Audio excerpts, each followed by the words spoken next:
You never hear the warning ahead of time. It doesn't come as a voice. It doesn't show up as a sign. It hits you like the crack of glass in the middle of the night. And all you can do is keep driving. I've been driving for over 20 years. I've seen wrecks, storms, drunks in the middle of the highway, and even a guy in Detroit who hurled a brick at my side mirror for no reason. I've slept at truck stops in Arizona where the wind shook my cab so hard I thought a tornado was coming. I've made coffee on a single-burner propane stove in the middle of a Wyoming blizzard. But once, just once, the road spoke to me in a way I'll never forget. And since then, I listen differently. My name is Dan Harper. I'm 46 years old. I'm a long-haul trucker, not for a company, but for myself. I've hauled everything you can imagine. Antique furniture, military equipment, frozen fruit, Christmas trees. And my rig? My partner on wheels? A cherry red Peterbilt 389, polished to a shine, with chrome stacks and a sleeper that feels more like a cockpit. On the inside, it's a home. A custom sleeper bunk, mini fridge, coffee maker, navigation, paper maps, even a bookshelf and a beat-up shortwave radio that still picks up stations from half a state away. I call him Pete. And honestly, Pete knows me better than most people do. I haul coast to coast.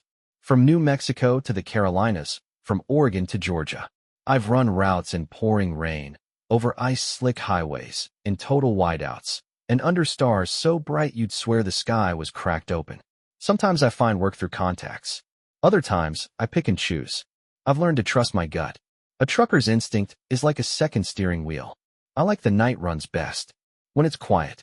When the highway stretches out like a ribbon into the dark, and your headlights carve a tunnel through the void.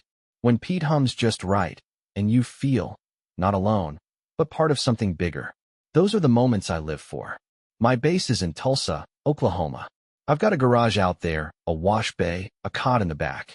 It's not glamorous, just a hot plate, a shower, and a place to rest. But it works.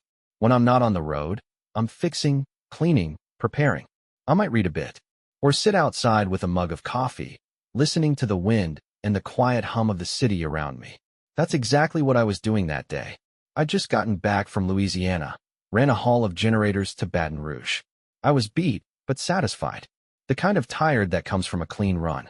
Pete was still warm from the drive. I parked him under the awning, grabbed a cup of coffee from the diner across the road, and sat by the window, just starting to sip when my phone rang. Jake, old buddy, used to run dispatch with me back in the day. Now he's a logistics guy, freelancer, works fast, keeps things clean. If Jake's calling, it's never small talk. Hey Dan, he says, got a run you might like. Let's hear it. I say, setting my cup down. Austin, Texas to Livingston, Montana. 18-hour run. 2 rally cars. A Subaru WRX and a Ford Fiesta R5. Full insurance, good pay. The team's got a race coming up in a week. They need these cars delivered clean. I paused. Montana's not bad. Cool air, clear roads. And hauling rally cars? That's different. Beats frozen beans or flooring tile. When's pickup? I asked. Tomorrow morning. Cars are already prepped. I'll send the address and contact. Paperwork's ready. I looked out the window. Light rain had started to tap against the glass. The flag across the lot, faded stars and stripes, fluttered in the wind. Pete sat there, clean, waiting. Ready. Like he already knew. All right, Jake, I said. Send it over. I'll be in Austin by morning. And right then, the road went quiet. Not silent in the usual way. Not peaceful. It just went still. And something about that silence stuck with me. But I got in the truck. And I drove out anyway. I rolled out of Tulsa before dawn, just the way I like it. Pete was purring steady, like an old dog that knows the road better than you do. Inside the cab, it was warm. Coffee in the thermos, Waylon Jennings on the radio, and Texas stretched out ahead. There's something I love about driving before the world wakes up. When the dark is still thick, and your headlights are the only thing keeping time moving forward. I made it to Austin without a hitch. Hit the northern side of the city around 9 a.m. The address Jake sent led me to an industrial park where garages and shops lined both sides of the street like steel ribs on a giant spine. The sign on the gate read, Black Mesa Rally Team. I pulled up, killed the engine, and climbed out. Stretched my legs. My back ached just a bit, nothing new. A young guy in a black cap and a vest streaked with grease stepped out from one of the bays. You Harper? He asked. Yeah, I nodded. Pete's in top shape. 8-ton trailer, certified rigging, I drive careful. He smirked. You're not the first to say that. But we're glad we got you. We've got 2 cars, Subaru WRX SDI and a Ford Fiesta R5. Both race ready. The team's already en route to Montana. We're finishing up the last logistics here. They need to be in Livingston by Saturday. 18-hour haul, give or take. I nodded. Who's loading? We've got it covered. We'll strap them down ourselves. These cars can't move an inch. As they opened the bay doors, I took a walk through the shop. Clean. Organized. Photos from rally events lined the walls. Drivers in helmets. Mechanics in coveralls. Trophies glinting under fluorescent lights. The guy in the cap, I learned, was Trevor, head mechanic. 15 minutes later, the 2 machines were on lifts, ready to go. They were beautiful. The Subaru, painted in classic rally blue with white numbers, had a wicked front splitter and dirt still clinging to the wheel wells. The Ford, smaller, wrapped in black and orange with sponsor decals, looked like it could bite. New chassis? I asked. Straight from the shop, Trevor said. They just finished shakedown on a private track. Now it's time for the real thing. We used a custom platform lift to load them into the trailer. I double-checked every single strap. Tension. Axle bracing. Wheel locks. I've seen what happens when you get lazy with securement, and these weren't just any cars. They were war horses. It wasn't just about hauling. It was about honor. When everything was set, Trevor handed me the paperwork. Bill of lading. Full coverage insurance. Drop-off address in Livingston, on the north edge of town. A field next to a practice circuit, their staging area. Will we stay in contact? I asked. Of course. Here's my number. And here's Leah's. She's the manager at the drop site. Just tell her Trevor sent you. I nodded. Everything was lining up perfectly. Almost too perfectly. Before heading out, I walked around the rig one more time. Checked the latches, lights, tire pressure. Topped off the fuel. It was going to be a long ride. Through North Texas, up through New Mexico, brushing Colorado, and into Montana. US 287 to I-25, and finally onto US 89. I hit the road around noon. The sun was high, the sky clear. The road stretched ahead, and in the trailer behind me, 2 snarling machines, locked in place like caged dragons. I smiled, shook my head a little. Easy now, boys, I muttered. I'll get you there. And I pressed down on the pedal. Highway 287 stretched ahead like a black ribbon laid across the dry plains of northern Texas. The asphalt was clean, smooth, catching a faint shine under the mid-morning sun. I kept Pete steady. No rush, no drag. 18 hours ahead, but I wasn't planning on burning through it. 2 rally beasts behind me, tied down tight, and my job was to get them there looking like they never left the garage. The first 100 miles were easy. Bare traffic. The thermos was still hot. The radio played low. To my right, ranches, fences, power lines, the occasional windmill turning slow. Around noon, I passed a line of tour buses, probably heading for the Rockies. Somewhere near Wichita Falls, I pulled into a truck stop. It was one of those older ones, fuel pumps, a dusty little store, a couple of picnic tables with carved initials. A guy out front was grilling corn on a stick and selling hot dogs wrapped in foil. I got out, stretched, and walked around the trailer. Everything was tight. No shifting. No strain. I checked under the straps, secure. Pete idled behind me, calm and constant. I bought a grilled corn, got a black coffee that tasted like melted tires, and sat on the curb by the front tire.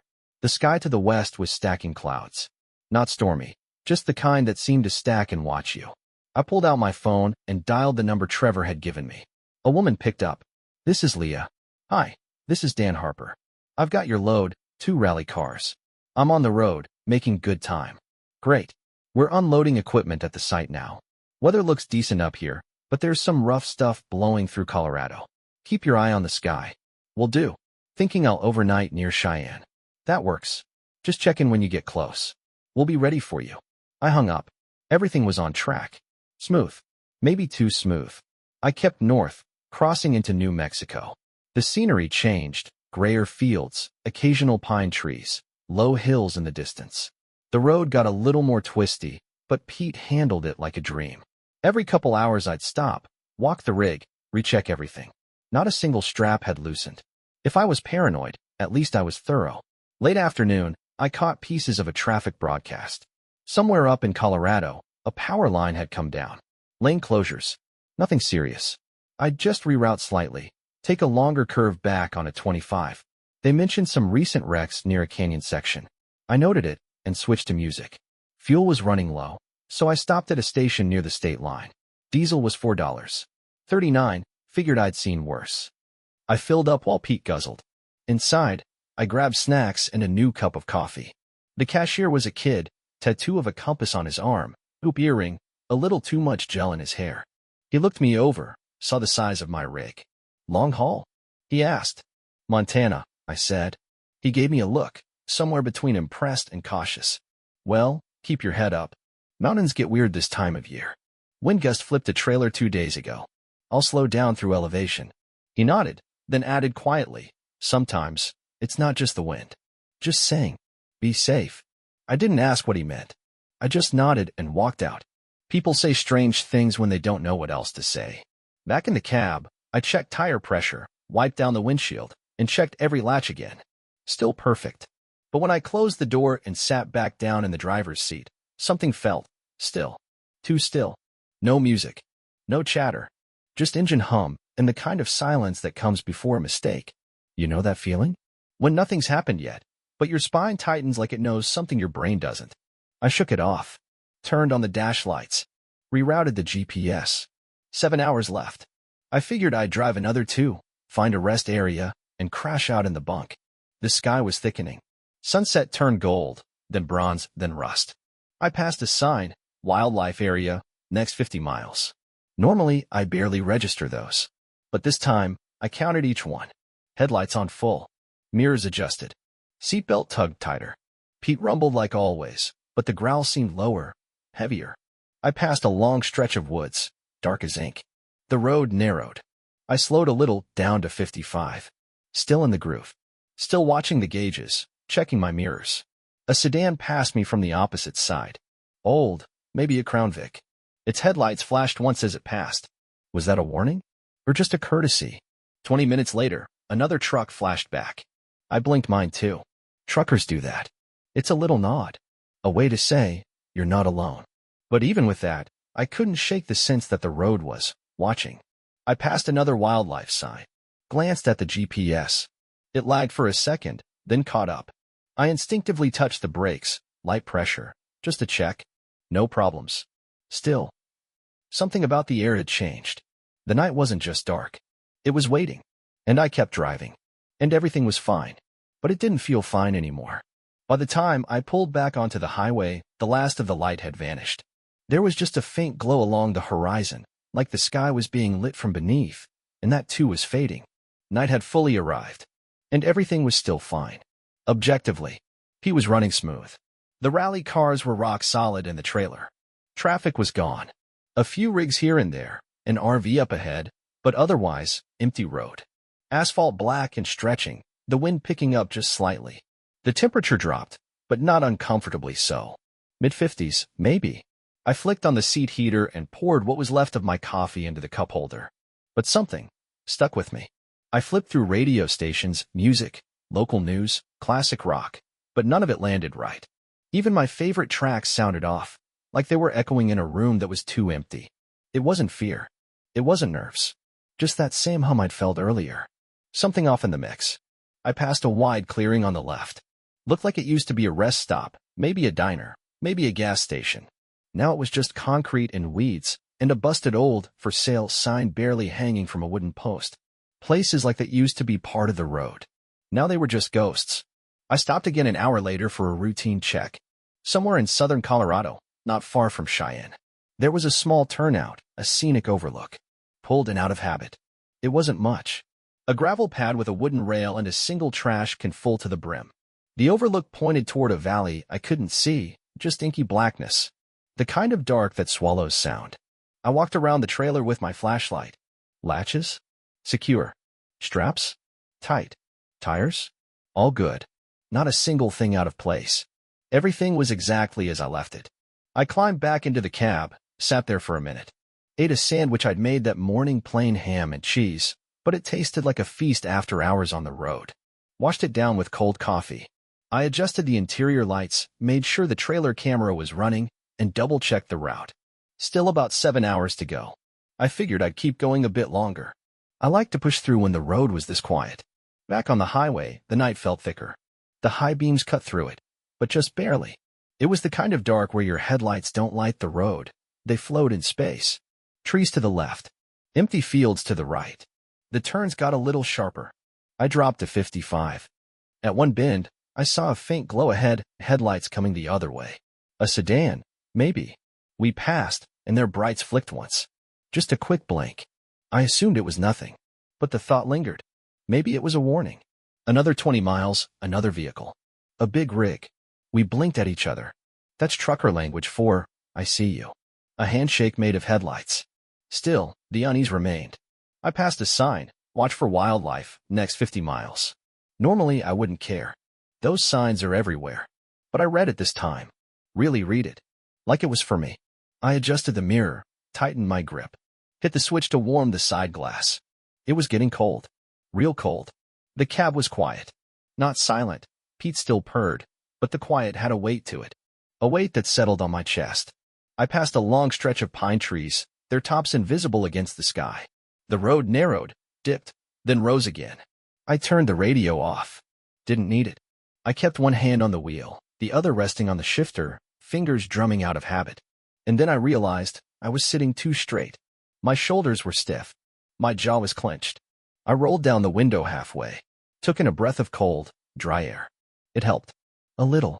I looked at the dashboard clock. 10:42 p.m. I hadn't seen another vehicle in nearly 40 minutes. That's not unusual. But that night, it felt like something had cleared the road on purpose. The GPS started to lag. Just a second, then it caught up. I tapped the screen anyway. It blinked, refreshed, showed I was still on track. But I'd already started checking the mirrors more than usual, watching the road like it might turn on me. No wind, no wildlife, just blacktop and trees. And yet every part of me was alert, not panicked, just waiting. I wasn't tired. I wasn't distracted, but something in the air had shifted, and I couldn't explain it. I drove on. No headlights in the mirror, no taillights ahead, just me and the hum of diesel. The whole night pressing in like the road was watching me back. And still, everything was fine. But I knew the moment was coming. I didn't know what or when, but it was close. I don't remember the impact itself. Or maybe I do, but it didn't happen in real time. It happened in silence. It started seconds before. Pete was cruising steady, just like always. I wasn't speeding, wasn't distracted. Speed was good, mirrors clean, brakes tight. I even remember thinking, maybe I'm overthinking it. Everything's fine. And then, out of the right corner of my eye, a shape. Huge. Moving. Alive. And too late to stop. Bam. The sound wasn't just loud, it was like a cannon went off inside my skull. Pete jolted. The trailer kicked sideways. I screamed without realizing, slammed the brake too hard. That was my mistake. 30 tons of steel and speed don't stop gracefully. The whole rig began to fishtail. The trailer pulled us left. Pete bucked to the right. The steering wheel jerked in my hands, then gave up completely. I lost it. The truck tilted, skidded across the shoulder, and slid into the ditch. Then we tipped. Just like that, like the whole world tilted with us. The cab went sideways. My side slammed into the window. Everything flew, thermos, duffel bag, logbooks. The radio cracked against the dash. I was hanging in my seatbelt, breathing like I'd just come up for air. Silence. Loud, screaming silence. Pete was on his side, engine clicking in protest. We were in a ditch off the highway, halfway down a slope. Not a ravine, thank God, but deep enough. Far enough from the road to disappear in the dark. I unclicked the seatbelt, thud, dropped to the glass. My body worked. My legs were shaking, but I could move. I crawled out through the passenger window, now facing up toward the sky. Outside, it was cold. Smelled like dirt and diesel. I circled the cab. There was a dent near the tank. Thick fluid running down in dark lines. Fuel. But then I looked at the trailer. Also on its side. From under the rear edge, a second stream. Not fuel. Not diesel. Something from the cars. I crouched, flashlight in hand, and aimed it under the lip of the rig. One of the rally cars had shifted. Hard. It looked like the impact had torn the front anchor loose. The bumper was bent. A corner was crumpled. Below it, a black pool. Oil? Transmission fluid? Coolant? Didn't matter. It was leaking. My heart was hammering. I stared at the liquid, then at the crumpled frame. In my head, you double-checked the straps. You tightened everything. You did everything right. And still, here we were. I pulled out my phone. Hands trembling. 911. I spoke as calmly as I could. This is Dan Harper. Tractor-trailer rollover, off I-25 between Cheyenne and Casper. 2 race vehicles on board. One appears damaged. Diesel leaking. No injuries. I repeat, no injuries. Immediate assistance requested. The dispatcher was calm, focused. She took coordinates.